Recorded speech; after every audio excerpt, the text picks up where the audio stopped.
If you live in Denton and voted in this month's election, you probably voted in favor of this. It's a proposition that decriminalizes small marijuana possession in city limits.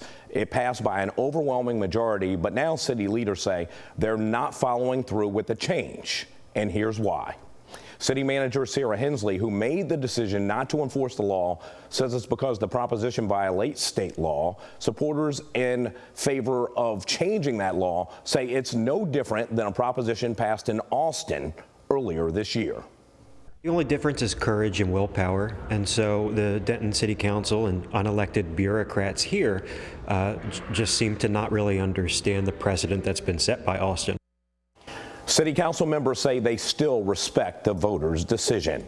ACLU Texas wants the federal government to look into policies at some North Texas schools aimed against transgender students. The ACLU has filed complaints with the U.S. Department of Education. They want the DOE to investigate whether Frisco and Keller ISDs are violating student civil rights. Last week, Frisco ISD approved a measure that requires students to use bathrooms that match their assigned sex at birth. And Keller ISD banned library books related to gender fluidity.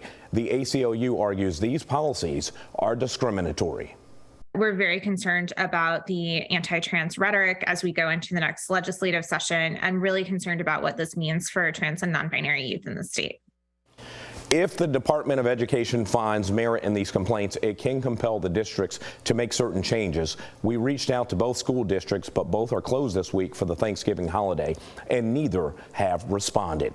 It's deadline day at the U.S. Supreme Court. The Justice Department is asking it to allow President Joe Biden's student loan relief plan to take effect amid legal challenges. The court has given plaintiffs until noon today to respond. The government has stopped taking applications after lawsuits from several states. While there's no forgiveness yet, there is new relief.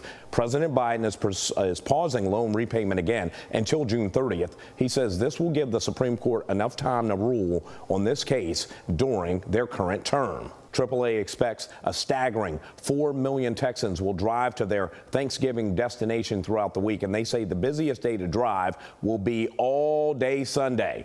AAA recommends that you try hitting the road early this morning or before 11 a.m.